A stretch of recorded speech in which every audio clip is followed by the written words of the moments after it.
I have always felt a strange fascination with the wilderness. There's something about those vast and lonely landscapes that draws me in, as if every remote corner of the world holds ancient secrets, waiting to be discovered by those brave, or foolish, enough to face them alone. But that attraction is a double-edged sword, because with each step you take into the wild, you move farther away from civilization and the comfort of the familiar. I've spent nights alone under the stars, with the wind whistling through the trees and the darkness wrapping around me like an impenetrable cloak. At first, the tranquility was comforting. I could hear the whispers of nature, the rustling of leaves, the distant call of some nocturnal animal. But as the night wore on, that peace transformed into something more unsettling. It was as if the solitude itself became a living presence, lurking in the shadows, watching me from the silence. Have you ever been completely alone in a place so remote that not even the familiar sounds of civilization can reach you? It's a strange, almost surreal experience. During the day, the sunlight gives you the illusion of control, but when night falls, everything changes. Every sound seems louder, every movement in the corner of your vision feels more threatening. And then, you realize something. In those moments, the real threat isn't what's outside, but what's inside you. I remember once, on a hike through a remote mountain range. The landscape was breathtaking, towering mountains rising like sleeping giants, a clear sky that seemed to stretch into infinity. But as I ventured deeper, something began to change. It wasn't the environment that transformed, but my perception. The solitude started to feel dense, almost tangible. It was as if the emptiness of the place was absorbing me, wrapping me in a sense of isolation so profound that it made me doubt myself. How many times have we heard stories of people getting lost in the wilderness, not because they didn't know where they were, but because something in their mind shifted? Solitude has a peculiar way of playing with our thoughts, distorting reality until what is familiar becomes strange, and what is strange becomes terrifying. It was in that moment, surrounded by mountains and silence, that I understood why solitude in nature can be so terrifying. It's not just the absence of human company. It's the sense that the world around you is immense, indifferent to your existence, and that in this environment, you are completely alone. There are no rules, no safety nets, only you and the vast expanse of the unknown. But why do we keep returning to these places? Why are we drawn to the wilderness, knowing that it can make us confront our deepest fears? Perhaps it's because, in those moments of extreme solitude, we are faced with a primal truth: we are alone, we always have been, and nature, with all its beauty and brutality, reminds us of this in the rawest way possible. That is the paradox of solitude in nature. On one hand, it terrifies us. On the other, it calls to us, inviting us to get lost in its vast landscapes, to test the limits of our sanity and our resilience. And it's in those moments, when we stand on the edge of the unknown, that we can glimpse who we truly are. But what is it that we really find in those remote corners? Is it simply the echo of our own mind, or something else, something that has always been there, waiting in the shadows? Nature guards its secrets jealously, and perhaps only those who dare to lose themselves in its immensity can discover the truth. But that truth is not always what we expect. First story, the disappearance in the mountains. The air in the mountains has a unique quality. It's fresh, clean, but also thin, as if every breath is a reminder of how small you are compared to the world around you.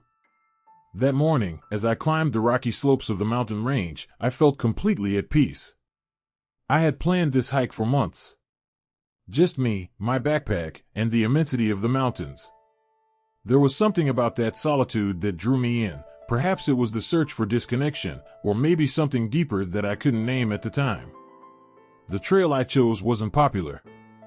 In fact, I had read on a hiker's forum that almost no one followed it anymore, especially at the end of the season when snow began to cover the peaks. That made it perfect for me. I had always been a loner, and the idea of getting lost in a place where no one had set foot in a long time had a strange allure. But, as I would later learn, that isolation comes at a price. The first day passed without incident. The landscape was majestic: tall pines, crystal clear lakes, and the towering mountains standing like silent guardians. I set up my tent on a small plain overlooking a deep valley. The sense of freedom was intoxicating. I cooked a simple dinner and stayed up watching the starry sky, something you never see the same way in the city. Everything seemed perfect until the sounds began. It was subtle at first. The crunch of branches breaking, as if someone or something was moving slowly among the trees at a considerable distance. In those moments, the wind can make the forest seem full of life, but there was something about that sound that didn't fit. I turned off the flashlight and stayed quiet, listening intently. Suddenly, the crunching stopped. Maybe it was a deer or some nocturnal animal. I didn't give it much thought and got into the tent. The next morning was clear, and after breaking camp, I continued my ascent. The higher I climbed, the more desolate the landscape became. By noon, I reached a mountain pass that offered me a panoramic view stretching for miles. From there, I could see the vast expanse of the terrain, an ocean of mountains that seemed to stretch forever. It was beautiful, but also desolate. There were no signs of human life, no indication of civilization. Just me and that vast natural stage. But amidst that beauty, something unsettled me, though I couldn't identify exactly what it was. As evening fell, I reached a rocky plateau where I decided to camp. I felt tired but satisfied with the day's progress. While setting up my tent, I noticed something strange on the ground, a series of small marks, as if something or someone had passed through recently. They were footprints, but they didn't seem to belong to an animal. They were too irregular and scattered, as if the person who made them hadn't followed a clear path. I followed them for a few meters, but they soon disappeared into a rockier area. I tried to convince myself that they simply belonged to some hiker who had passed by before me, though I couldn't shake a slight chill. That night, the sounds returned, but this time closer. What had been a distant crunching now sounded like a much more defined movement, as if something was circling my camp. I stayed still inside the tent, listening carefully. The sound of slow, careful steps echoed outside, but when I finally mustered the courage to go out with my flashlight, there was nothing. Not a single sign of life, not a moved branch, not even fresh footprints. The next morning, I decided to continue. Something told me I should turn back, but the idea of abandoning my route seemed absurd. After all, I was here to disconnect, to be alone. What sense did it make if I let my own fears control me? I pressed on, though the feeling that I wasn't alone persisted.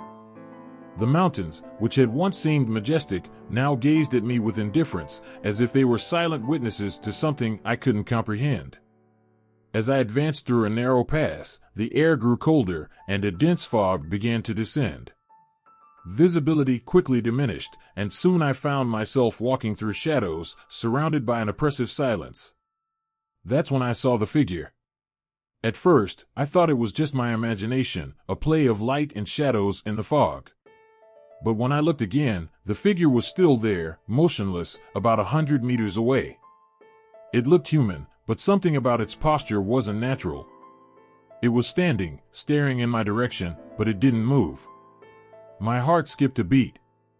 I tried to rationalize it. Maybe it was another hiker, lost like me in the fog. But the longer I looked, the more I realized something was wrong. I shouted, hoping for a response, but there was none. The silence was total. I decided to approach, thinking perhaps this person needed help. But as I got closer, the figure moved back, blending into the fog, until it finally disappeared. My heart was pounding, and a sense of panic began to grip me. I decided to retrace my steps, but the fog made everything more difficult. Every rock, every tree, seemed the same. I felt like I was walking in circles. Time became blurry, and the anxiety grew. I couldn't stop thinking about that figure, the way it had watched me without moving, like a shadow that didn't belong to this world. Finally, after what seemed like days instead of hours, I found a natural shelter among the rocks where I decided to spend the night. I was exhausted, but I knew something wasn't right. That feeling of being watched wouldn't leave me. I tried to sleep, but every little noise woke me up. And it was during one of those moments, when the moon barely illuminated the outside, that I heard the footsteps again, but this time they weren't distant. They were close, too close. I froze, not daring to move an inch. Outside, something was moving slowly around my shelter, as if it was searching for a way in. Every crunch, every step, echoed in my ears like an endless reverberation. I tried to tell myself it was just an animal, but something about the rhythm of those steps told me otherwise. Dawn finally arrived, and with the daylight, the fear receded a bit. I decided it was time to leave, to return to the safety of civilization. But the way back was even harder than I had anticipated. The fog remained, and the strange sounds didn't disappear. Every time I looked back, I felt like something was there, following me at a safe distance, waiting. Finally, after what felt like days, I reached a clearing where I could see the trail back. But before continuing, I turned one last time to look at the mountains. And there, in the distance, barely visible through the fog, was the figure, motionless once again, silently watching me. I never returned to those mountains, but every time I think about that trip, I can't help but wonder, what did I see there? A simple illusion caused by loneliness and isolation? Or something else, something that inhabits those places where nature and the unknown meet? Whatever it was, I know I wasn't alone in those mountains, and that feeling haunts me to this day. Second story, Lost in the Jungle. The jungle is a place that exudes life in every corner.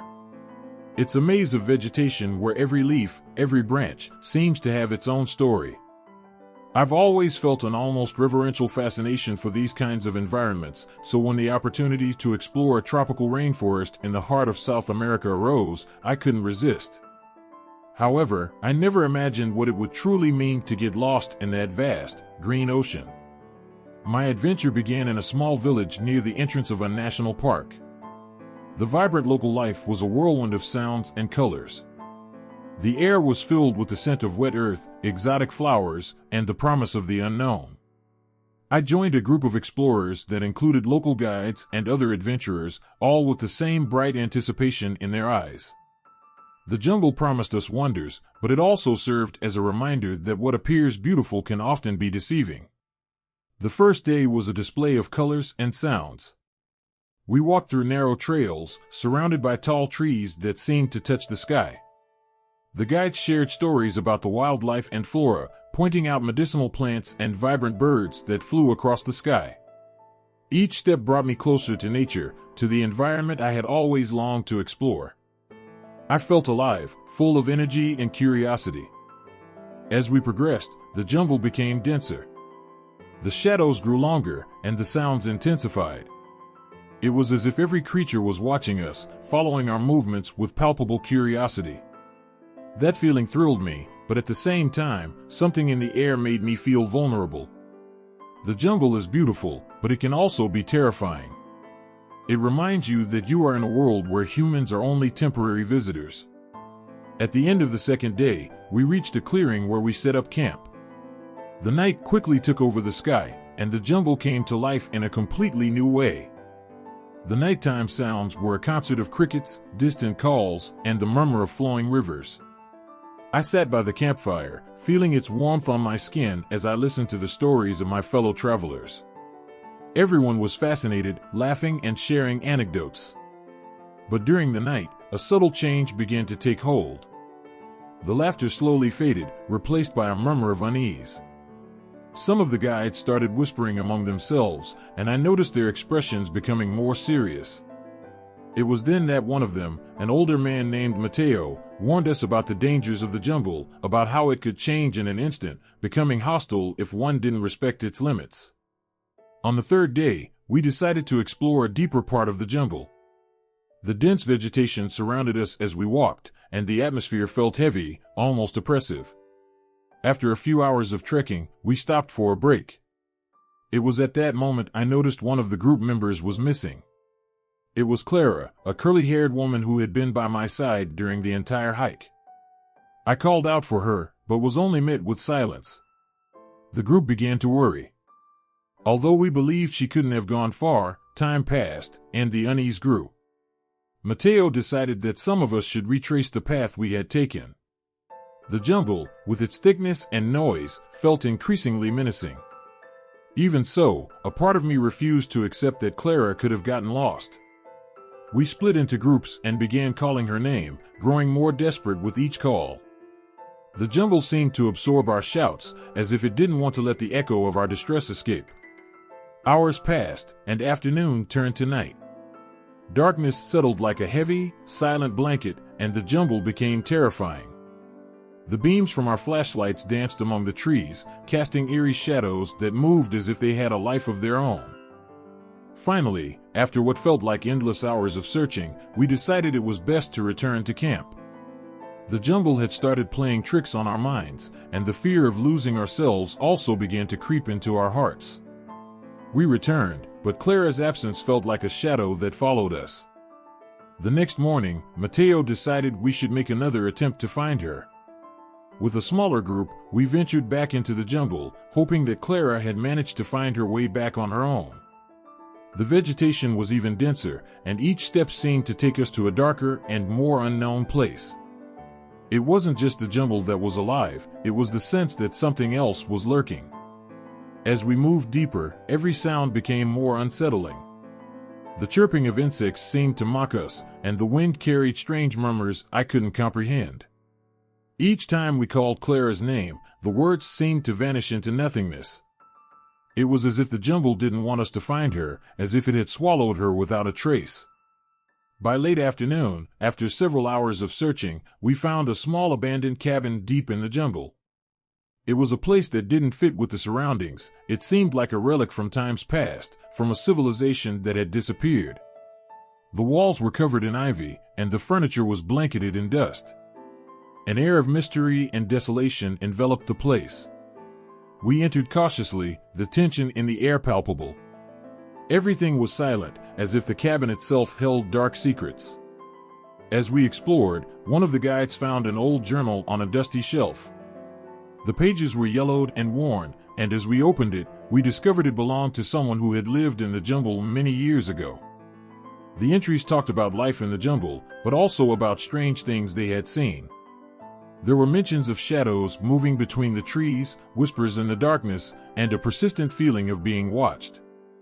As we read, a creeping sense of unease took over us. The descriptions seemed too familiar. We exchanged glances, realizing that the jungle was not just a place of beauty but also of mystery and danger. That feeling that we weren't alone intensified. I felt that something was stalking us, that the jungle was watching us, and that Clara's disappearance wasn't by chance. As the sun began to set, we decided to leave the cabin. Darkness quickly took over, and the jungle turned into a terrifying labyrinth of shadows. Every sound echoed with unsettling clarity, the cracking of branches, the whisper of the wind, as if the jungle itself was mocking our situation. That's when I heard something that chilled my blood. A distant, gut-wrenching scream broke the silence. It was a human sound, full of terror. My skin prickled, and the group looked at each other with a mix of fear and determination. Without thinking twice, we began running toward the direction of the scream. What had been a desperate search now became a frantic race through the jungle, hoping that Clara was still alive. The terrain became increasingly difficult to navigate. The roots of the trees twisted like snakes, and the dense vegetation made us stumble. Every step was a struggle, but the echo of the scream resonated in my mind, driving me forward. When we reached a small clearing, we stopped, trying to catch our breath. That's when we saw her. Clara was there, sitting on the ground, her gaze lost. The terror on her face was clear, and her breathing was labored. We quickly approached, asking her what had happened. She looked at us, but her eyes didn't seem to see us. In a trembling voice, she began to recount what she had experienced. She said she had been exploring a bit farther when she realized she was lost. At first, she had tried to find her way back, but the jungle seemed to have changed, as if it were alive, moving the trees and creating an impenetrable maze. Clara told us about a figure she had seen among the trees, something that moved quickly, always around her, but never fully revealing itself. It had followed her, always one step behind, until she realized she couldn't go on. As we listened, night fell upon us. The darkness became a heavy cloak, and a sense of impending danger filled the air. Looking around, I felt that the jungle didn't want us there. Something was moving among the trees, shadows that seemed to dance in the darkness. It was as if the jungle were alive, and we weren't sure whether it was friend or foe. We decided it was time to return to camp, but the jungle had changed. The paths we had walked seemed to have disappeared, and each step we took was uncertain. Anxiety rose, the nighttime noises were overwhelming, like an endless chorus. The shadows lengthened, and the echo of our voices was lost among the trees. Finally, after what felt like an eternity, we found a path that seemed familiar. With each step, the feeling of being watched intensified. I kept looking back, sensing that something was behind us, lurking in the darkness. But we didn't stop. The need to return to the safety of the camp pushed us forward. When we finally arrived, the camp was silent. The other group members looked at us with concern, and we quickly shared our experience. Everyone was frightened, and the atmosphere grew tense. Mateo decided we shouldn't stay there any longer. The jungle had shown its dark side, and it was time to leave. We broke down the camp quickly and began walking toward the park's exit. The journey back seemed endless, but daylight began to filter through the trees. However, the terror of the previous night still lingered. As we walked, every noise made us jump, and the shadows of the jungle felt as if they held power over us. Finally, after what seemed like an eternity, we reached the park's exit. The jungle faded behind us, but the fear remained. I never knew exactly what had followed us that night, or if Clara had truly been followed. But the jungle had left its mark, a reminder that it is a place of mystery, of ancient forces that still lurk among the trees. Impact of loneliness on the human mind. Loneliness is one of those experiences that, although it may seem common, carries a weight and depth that few truly understand. There are moments in life when silence becomes a constant companion, and the absence of company can turn into deep and often painful introspection. In my own experience, I have felt loneliness like a shadow creeping behind me on sunny days and dark nights. Loneliness can be terrifying, but it can also offer a window to self-understanding and personal transformation. I remember a particular time when loneliness enveloped me like a thick fog. I had decided to embark on a journey of self-exploration, seeking answers to questions that had been tormenting me. It was a trip to a small coastal town, a place far from the bustle of daily life. The idea of being alone in a new place attracted and scared me in equal parts. But the need to disconnect from my usual life and face myself was stronger than the fear of loneliness. Upon arrival, the calm of the place surprised me. The waves gently broke on the beach, and the wind whispered secrets that only nature knows. However, as the days passed, the tranquility turned into a feeling of isolation. The people in the town were kind, but there was something in the daily routine that made me feel like a stranger, an observer rather than a participant. In this new environment, loneliness became palpable. The absence of meaningful conversations, shared laughter, and human warmth became evident. In those moments of solitude, my mind became a restless space. Thoughts and memories I had ignored for a long time began to surface. The mind has a curious way of filling the void. Sometimes, those thoughts are comforting, reminding me of moments of happiness and love, but other times, they are shadows that haunt me. I thought about the relationships I had lost, the decisions I had made, and the dreams I had set aside. Loneliness became a mirror, reflecting not only my fears, but also my desires and longings. What I discovered is that loneliness can strip away the distractions of everyday life. Without the voices of others echoing in my mind, I had the opportunity to listen to myself. I learned that although loneliness can feel like a sentence, it can also be a refuge. Amid the quiet, I found space for reflection. I began to write in a journal, pouring myself into the words as if they were my only company. Through writing, I was able to make sense of my thoughts and emotions, finding clarity in the chaos of my mind. However, loneliness is not a perpetual state of peace. Sometimes, it becomes an unbearable weight. The human mind is fragile, and loneliness can intensify anxiety and depression. On one of those lonely nights, while staring at the stars in the sky, anxiety took hold of me. Existential questions began to arise. What is the meaning of all this? Why am I here? Is there really a purpose in my life? I found myself trapped in a cycle of negative thoughts, as if loneliness were feeding my deepest insecurities. Loneliness can be a monster that devours our mental peace. I realized that, at times, my thoughts became my worst enemies. The mind, in its most vulnerable state, can distort reality, and isolation can make the perception of life seem bleak. However, I also understood that amid the darkness, there are lessons to be learned. Loneliness taught me to be more compassionate with myself. I learned that it is normal to feel lost, that it is okay to take time to process emotions, and that I don't always have to have all the answers. As I progressed in my journey of solitude, I began to look for ways to connect with the outside world. I didn't want to stay trapped in my own mind. I started exploring the town, interacting with the people I met, and participating in local activities. That decision to open myself to others led me to understand that loneliness doesn't have to be a permanent state.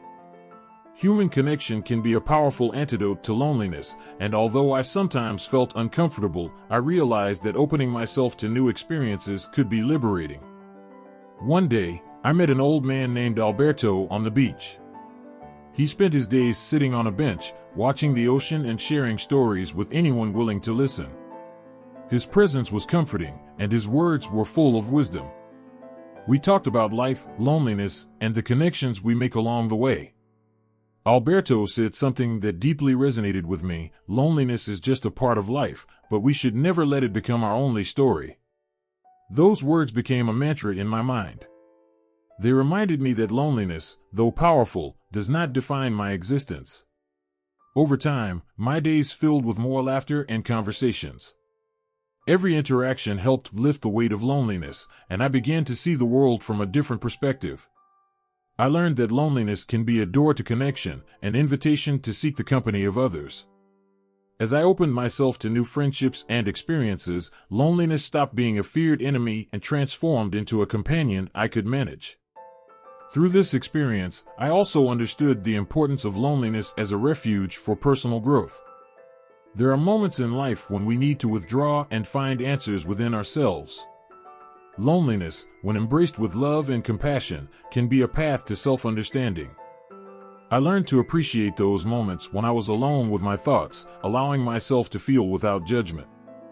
Instead of running from loneliness, I began to seek moments of quiet, to meditate, and to find peace in my own company. Loneliness, in its essence, is a universal human experience. We all face moments of isolation at different stages of our lives. It is a reminder that we are social beings, but also that the most important connection we can have is with ourselves. In the end, loneliness can be both a burden and a blessing. It teaches us about resilience, self-compassion, and the importance of human relationships. Looking back on that journey, I understand that loneliness shaped me in ways I couldn't have anticipated. It taught me to face my fears, to discover my inner voice, and to open myself to the world around me. In the end, loneliness stopped being a feared destination and became a journey of self-discovery. Now, when loneliness knocks on my door, I welcome it with a mix of respect and curiosity, knowing that, although it may be uncomfortable, it is also an opportunity to grow and find my place in the vast tapestry of life. Third story, the cabin refuge. There was a place in the forest I had always heard about in whispers, an old cabin hidden among ancient trees and surrounded by an aura of mystery. They said it had belonged to a solitary writer who had retreated from the world to seek inspiration in nature. Intrigued by the stories and seeking refuge from the hectic urban life, I decided to embark on a journey to that cabin, unaware that what awaited me would change my perception of solitude. The day I decided to go, the sky was clear, and the fresh air promised adventure. I packed a backpack with essentials, some food, my notebook, and a few books that had been with me for years. The idea of being surrounded by nature, far from the noise of the city, filled me with excitement. According to rumors, the cabin was about a 3-hour hike from the start of the trail, and as I ventured deeper into the forest, I felt a mix of anxiety and anticipation. The first few minutes were wonderful. The bird songs and the whispering of leaves swaying in the wind created a natural symphony that energized me. Each step brought me closer to the tranquility I longed for. However, as I moved further from civilization, the sense of isolation intensified. The tall, majestic trees seemed to watch over me, and the sun barely reached the leaf-covered ground. As I walked, my mind began to wander. I thought about the reasons I had chosen to leave behind the hustle of modern life. The constant pressure of work, societal expectations, and incessant noise had brought me to a point of saturation. I wanted to find myself, to understand my thoughts and feelings in a space that allowed me to be authentic. But as the cabin loomed in my mind, doubts began to creep in. What if the silence I sought turned into a prison? Finally, after what felt like an eternity, I caught sight of the cabin. It was small, with weathered wooden walls and a moss-covered roof. Around it, a cluster of trees stood like guardians, shielding the refuge from the outside world. I felt like an explorer discovering a hidden treasure. With each step toward the door, my heart pounded, anticipating what awaited me inside. I opened the door, and the creaking of the hinges echoed in the silence. The interior was cozy, with rustic furniture and a fireplace that, though unlit, seemed to promise warmth. The walls were adorned with black and white photographs, images of the previous owner's life, and in the center of the room was a wooden table where the writer had left his legacy, a stack of papers filled with scribbles, ideas, and story fragments. Without thinking, I sat in a worn chair and began to read. The content of the pages was fascinating. There were reflections on solitude, nature, and the writer's struggle to find his voice. Every word seemed to resonate with my soul. As I read, time stood still. Those pages were a reminder that solitude is not just a state of abandonment, but also an opportunity for introspection and self-discovery. For hours, I immersed myself in the life of the writer, feeling that his experience intertwined with mine. However, as night fell, the atmosphere in the cabin began to change. The daylight faded quickly, and darkness filled every corner. Despite the cabin's warmth, a sense of unease settled in my chest. As I stared at the fireplace, a chill ran down my spine, and solitude became tangible. That's when I started hearing noises I couldn't identify, creaking in the ceiling, soft footsteps outside. Anxiety began to take hold of me. Recalling the stories I had heard about the cabin, my mind started imagining the worst. What if I wasn't alone? What if the writer's spirit still lingered, trapped within the cabin's walls? As the wind howled and the trees groaned, the line between reality and imagination blurred. My heart raced as I tried to calm myself. I decided that exploring outside would be the best way to confront my fears. After all, I had come here to find peace, and I wasn't going to let my fears control me. I stepped outside, and the night air hit me instantly. I looked up, and the moon illuminated the landscape, casting dancing shadows among the trees. I ventured into the forest, driven by adrenaline. The sounds of the forest were different at night, the chirping of crickets, the whisper of the wind, and occasionally, the snap of a branch breaking. But there was something else, a faint murmur that seemed to come from beyond the cabin. As I walked, the murmur grew louder, and I decided to follow it. My steps were cautious, and every sound made me look around. I wondered if it was an animal or perhaps a lost traveler. But what I found was neither. Amid the trees, I discovered a clearing illuminated by the moon, and in the center, a human figure. I stood frozen, watching as a man, cloaked in darkness, appeared to be writing in the earth with a stick. Fear gripped me, but at the same time, I felt a strange curiosity. I approached a little closer, and in the silence, I managed to hear what he was saying. His voice was soft, almost a whisper. Stories live here, in the solitude of this forest. We must listen to them. Each word resonated with me, and I knew I was in the presence of someone who, in some way, understood the deep power of solitude and creation. I stood there, caught between fascination and fear. Finally, I dared to speak. "Who are you?" The figure slowly turned, and I saw his face illuminated by the moonlight. He wasn't a stranger but the spirit of the old writer. His gaze was deep, and in his eyes, there was a glow that reflected the wisdom of lived experiences.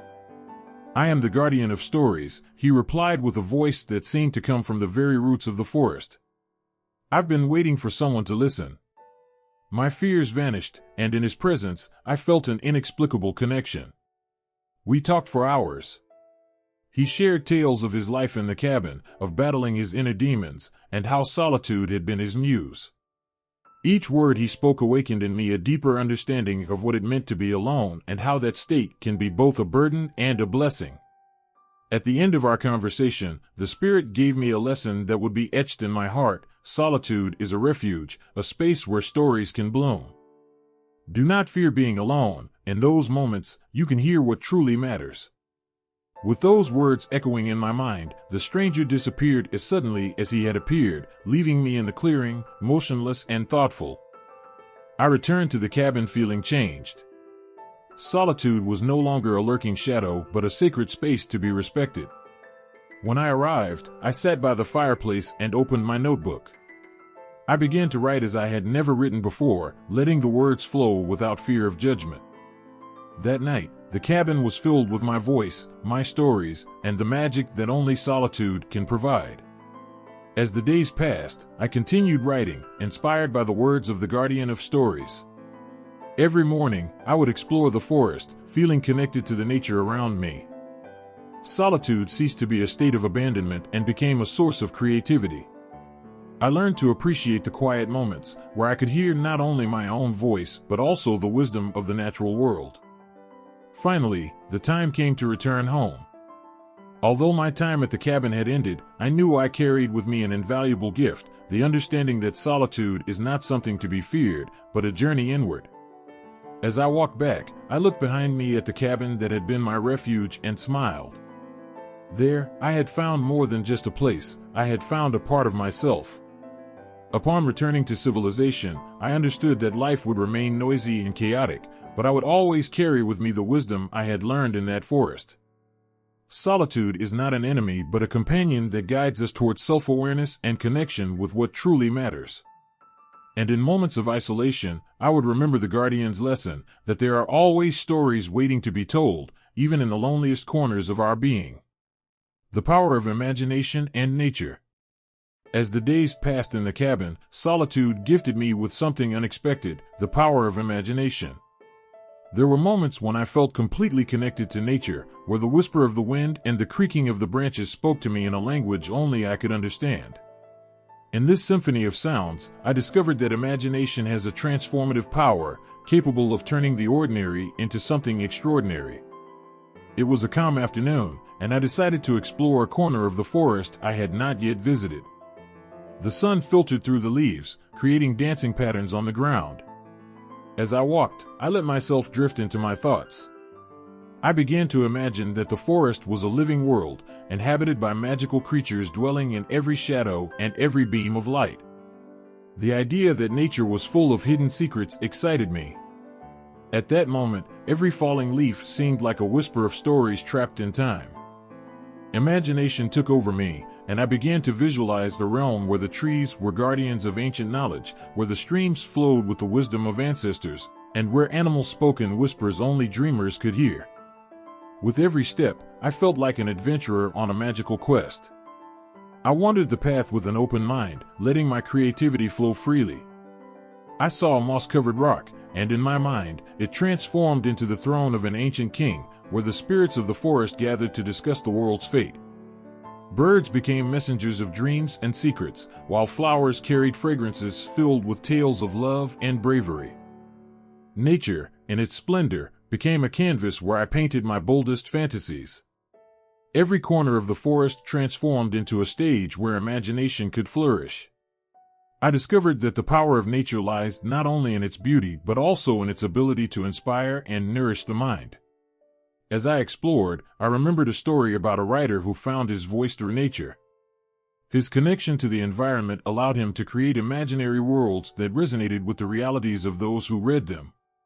I thought about how imagination can serve as a bridge between reality and the world of dreams, allowing us to escape our limitations and explore infinite possibilities.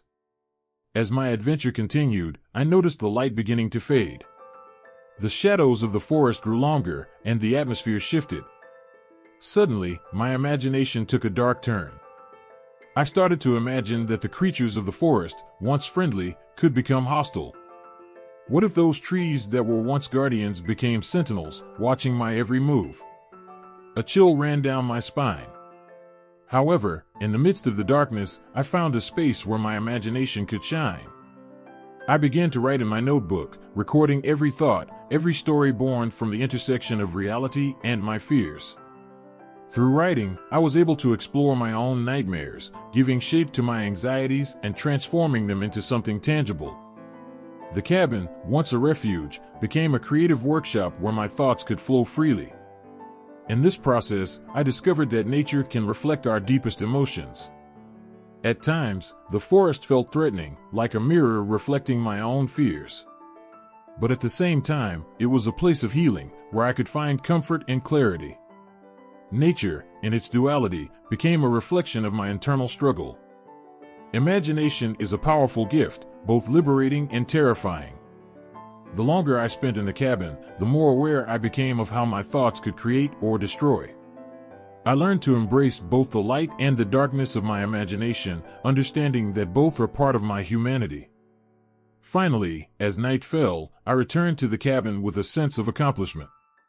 I had faced my fears and found solace in nature and imagination.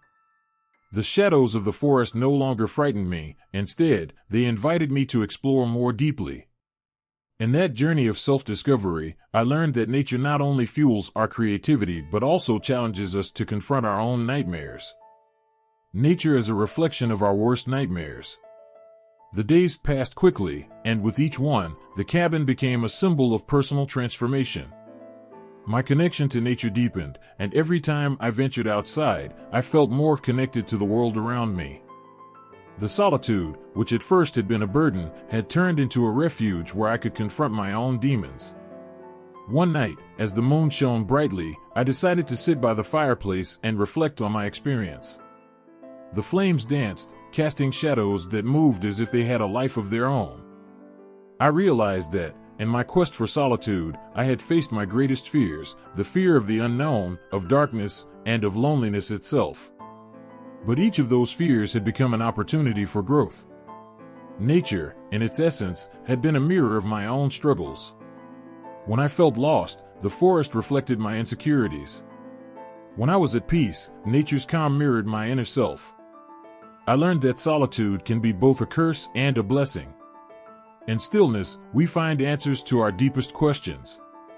As I pondered all of this, I recalled the encounter with the spirit of the writer. His message echoed in my mind: solitude is a refuge, a space where stories can flourish. That phrase became a mantra, a constant reminder that my experiences, both good and bad, were valuable. Every story I had heard, every fear I had faced, became a thread that wove the tapestry of my life. That night, as I stared into the fire, I decided I needed to share my experiences. I began writing not only about my fears, but also about the lessons I had learned from nature. I realized that in doing so, I was not only healing my own wounds, but also offering help to others who felt trapped in solitude or in the darkness of their thoughts. Writing became an act of connection, a way to build a bridge between my experience and that of those who might read my words. As the sun began to rise, casting a soft golden glow over the landscape, I understood that nature would always be there, an ally in my moments of reflection and self-discovery. Solitude was no longer something I feared, it was a space I had learned to value and understand.